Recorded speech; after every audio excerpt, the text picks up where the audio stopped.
Bismillahirrahmanirrahim. Assalamualaikum warahmatullahi wabarakatuh.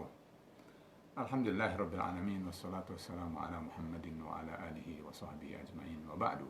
Ikhwatul iman rahimani Allah wa iyyakum. Kembali pada petang hari ini kita kembali di sesi Ramadan bersama Rasulullah sallallahu alaihi wasallam. Dan pada petang hari ini saya akan sedikit sampaikan perkataan para ulama, para imam terkait dengan bilangan rakaat qiyam Ramadan, dan setelah itu langsung saya akan sampaikan tentang hadis berkaitan dengan witir. Mudah-mudahan waktu kita adalah cukup. Tentang rakaat, ya, salatut tarawih, Al-Imam An-Nawawi di dalam kitab Al-Muhadzab, ya, Al-Majmu' Syarh Al-Muhadzab, beliau mengatakan, kata beliau, amma hukmu al-mas'alati fa salatu at-tarawih sunnatun bi ijma'il ulama.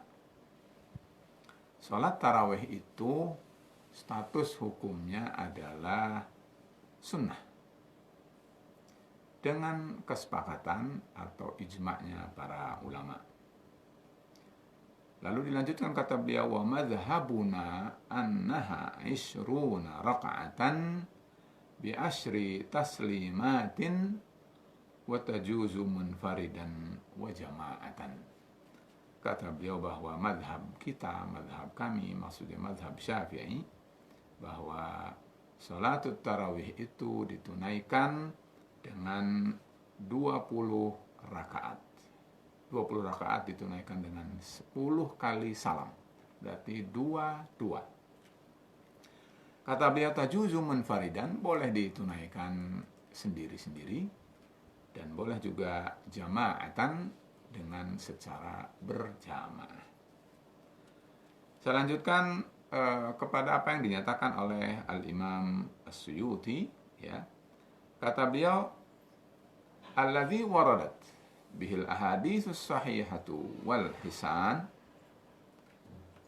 yang terdapat dalam hadis-hadis yang sahih dan hasan, al-amru biqiyami Ramadan wat targhibu fihi min ghairi takhsisin bi'adadin.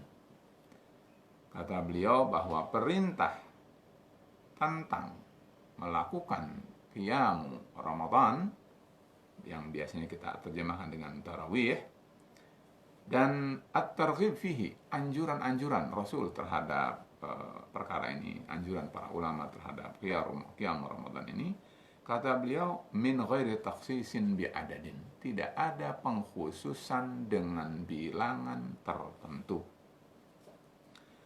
Walam yasbut anna Nabiyya sallallahu alaihi wasallam sallat tarawih 20 raka'ah. Kata beliau, tidak ada riwayat sahih juga bahwa Rasul salat 20 rakaat. Wa innama shalla layali salatan lam yadhkur adadaha. Tetapi Rasul, ya, melakukan salat di malam-malam bulan Ramadan tanpa menyebut bilangannya. Tsumma ta'akhkhara fil lailatir rabi'ah, kemudian sampai dengan malam keempat, lalu beliau terlambat, bahkan ghaib, tidak hadir menghadiri jamaah sahabat yang sedang menunggu sampai dengan pagi. Kenapa? Kata beliau, khasyata an tufrada alaihim, khawatir, Rasul khawatir jangan-jangan nanti ini adalah menjadi hukumnya fardu. Lalu kata beliau, fayajizu anha, sehingga umatku akan merasa keberatan, lalu bisa jadi adalah merasa lemah akibat itu. Ikhwatul iman rahimani Allah wa iyyakum, itu adalah perkataan dari kalangan al-madhab Syafi'i. Tidak ada salahnya kita juga dengar dari pendapat imam yang lain. Saya bawakan di sini Ibnu Qudamah Al-Maqdisi. Beliau mengatakan, kata beliau dalam kitab Al-Mughni tentunya, wal mukhtaru inda Abi Abdillah, yang menjadi pilihan Abu Abdullah di sini adalah Al-Imam Ahmad. Kata beliau, fiha isruna rakaah, 20 rakaat. Wa bihadza qala Tsauri, yang berpendapat seperti ini juga adalah Al-Imam Ats-Tsauri, Abu Hanifah, Wasyafi'i, dan Al-Imam Asy-Syafi'i. Wa qala Malik sittatun wa thalathun. Imam Malik mengatakan 36. Dan bahkan ada yang lain yang mengatakan bahwa kata beliau di sini disebutkan wa zama annahu al-amrul qadim, bahwa ini adalah perkara yang sudah lama, wa ta'allaqa bi fi'li ahli Madinah, terkait dengan apa yang dikerjakan oleh penghuni Madinah.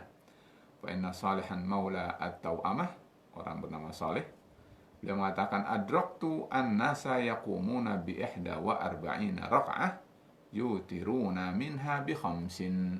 Kata beliau, aku menemukan penghuni Madinah itu, orang-orang di sana sholat 41 rakaat dan melakukan witir dengan 5 rakaat.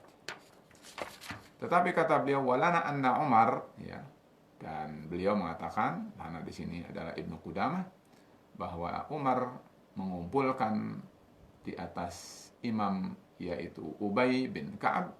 Lalu kata beliau, wa kana yusalli lahum 20 rakaah. Beliau mengatakan di sini bahwa Umar itu pada saat merintis adalah melaksanakannya dengan 20 rakaat. Wa qad rawa Al-Hasan anna Umar jama'a an-nasa ala Ubay bin Ka'ab fa kana yusalli lahum 20 lailatan. 20 rakaat tentu di luar witir, dan Ubay bin Ka'ab menjadi imam mereka selama 20 malam.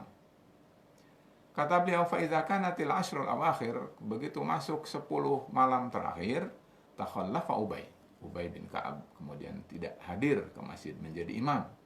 Fa shalla fi baitihi, beliau salat di rumahnya, dan seterusnya.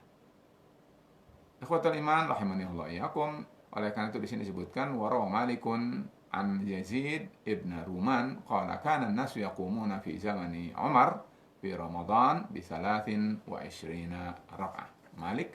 Imam Malik meriwayatkan dari Yazid bin Ruman mengatakan bahwa orang-orang pada masa Umar itu sholat di bulan Ramadan 23 rakaat. Bahkan dibawakan di sini wa an Aliin, dari Ali ibn Abi Thalib, annahu amara rajulan yusalli bihim fi Ramadana 20 rakaah. Ali bin Abi Thalib memerintahkan agar sholat pada bulan Ramadan tarawih dengan 20 rakaat. Wa hadza kal ijma', kata beliau Al-Imam Ibnu Qudamah, seperti ini adalah seperti ijma'.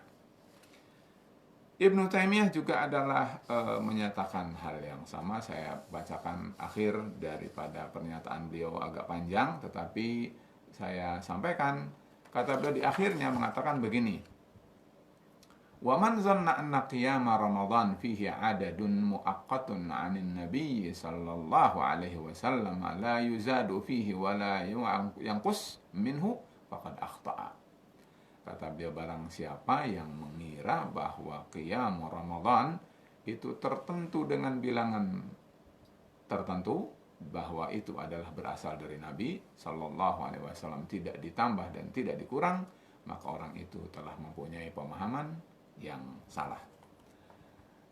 Berikut adalah saya sampaikan fatwa Lajnah Daimah, ya, di Saudi Arabia, ditandatangani oleh Syekh Abdullah bin Qu'ud, Syekh Abdul Razak Afifi, dan Syekh Abdul Aziz bin Abdullah bin Baz. Mereka mengatakan begini, kata beliau, salatut tarawih 11 atau salata asrata rakaah, bahwa salat tarawih itu 11 atau 13 rakaat. Yusallimu min kulli sintaini yutir bi wahidatin afdal. Ya, oleh beliau dikatakan setiap 2 rakaat adalah salam dan lakukan witir dengan 1 rakaat. Itu adalah afdal. Ta'asiyan bin Nabi sallallahu alaihi wasallam. Sebagaimana kita mengikuti, beruswah kepada Nabi sallallahu alaihi wasallam. Kemudian dilanjut, kata mereka, wa man shallaha 20 au aktsar fala ba'sa. Barang siapa yang melakukan sholatnya 20 atau lebih, maka tidak mengapa. Liqaulin Nabi sallallahu alaihi wasallam, karena ada sabda Rasul bersabda, sholatul laili masna masna. Fa idza khasyiya ahadukum subha shalla rak'atan wahidah tutiru lahu ma qad shalla. Kata beliau, barang siapa yang lebih, nggak apa-apa, karena Rasul bersabda sholat malam itu dua-dua, dan jika dia khawatir sampai pada waktu subuh, ya nanti khawatir belum sahur begitu, cukup kemudian tutup dengan witir 1 rakaat sebagai penutup atas sholat yang telah dilakukannya. Kata mereka, falam yuhaddid salatullah salamuhu alaihi rakaatin mahdudah. Tidak ada pembatasan dengan rakaat tertentu. Walianna Umar radhiyallahu anhu was sahabah radhiyallahu anhum salluha fi ba'dil layali 20 siwal witr.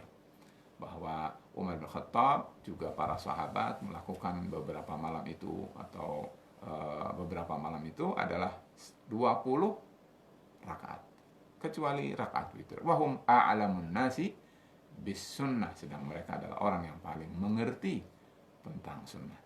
Terakhir saya bawakan adalah fatwa dari Masyayikh Al-Azhar, ya. Mereka mengatakan begini, kata mereka, wa kaunur rasul lam yusbit anhu atau lam yasbut anhu shalla al-ishrina la yu'tabar dalilan ala adami sunniyatil ishrin, li'annahu sallallahu alaihi wasallam amarana an nattabi'a ma yahdusu fi ahdil khulafai ar-rasyidin. Kata beliau, adapun apa yang terjadi pada Rasulullah pada zaman Rasulullah SAW itu adalah tidak ada yang sabit tentang rakaat 20, itu adalah tidak terhitung menjadi alasan tentang bukan sunnahnya salat 20 rakaat. Karena Nabi SAW memerintahkan kita untuk mengikuti apa yang terjadi pada masa Al-Khulafa Ar-Rasyidun. Oleh karena itu, ikhwatul iman rahimani Allah wa iyyakum, terkait dengan bilangan rakaat tidak perlu dijadikan pertentangan. Malah sebetulnya kalau kita mau mengikuti, ya sebetulnya kata para ulama, kalau kita mau mengikuti 11, maka rakaatnya diperpanjang. Ya, seperti yang pernah saya sampaikan, bahwa ada riwayat dari Aisyah juga bahwa Rasulullah SAW ba'da sholat isya sampai dengan hampir fajar, yaitu hampir sholat subuh, itu semuanya adalah sholat, padahal 11 rakaat. Artinya adalah bahwa bisa jadi rakaatnya itu adalah sangat panjang. Tapi ketika rakaatnya adalah diperbanyak, maka kata para ulama boleh menggunakan cara sholatnya diperpendek. Jadi rakaatnya diperbanyak, tetapi kepanjangannya diperpendek. Tapi kalau rakaatnya sedikit, maka panjangnya atau lama sholatnya diperpanjang. Nah, itulah yang kita bisa ambil dari apa yang disikapi oleh para ulama, difahami oleh para ulama, diajarkan oleh para ulama. Oleh karena itu, bagi kita kaum muslimin, yang paling penting adalah bagaimana kita dengan maksimal menjalankan sunnah Rasul ini. Mudah-mudahan Allah Subhanahu wa Ta'ala memberikan pahala yang berlipat ganda dari qiyam Ramadan. Dan terpenting, ikhwatul iman, bukan sekedar kita sholatnya atau rakaatnya atau lamanya, tetapi lebih penting lagi dari itu adalah hasil yang dihasilkan dari qiyam Ramadan itu. Bahwa sebetulnya melalui qiyam Ramadan kita diajarkan untuk memperbanyak menghinakan diri kepada Allah Subhanahu wa Ta'ala, karena dengan banyak sujud artinya adalah karena kita adalah menjadi hamba Allah yang paling hina di hadapan Allah Subhanahu wa Ta'ala. Dengan memperbanyak salat dan rakaat artinya adalah bahwa kita semakin tunduk kepada Allah, semakin patuh kepada Allah, semakin tidak menentang Allah, semakin tidak membantah Allah Subhanahu wa Ta'ala. Dan sebagaimana kita ketahui, salat harus berbuah. Buahnya adalah kata Allah Subhanahu wa Ta'ala, aqimis salata li dzikri, tegakkanlah oleh kalian salat agar kalian mengingat aku. Atau dalam ayat yang lain Allah berfirman, innas salata tanha 'anil fahsya'i wal munkar. Sesungguhnya salat itu mencegah perbuatan yang keji dan mungkar. Inilah yang harus kita evaluasi.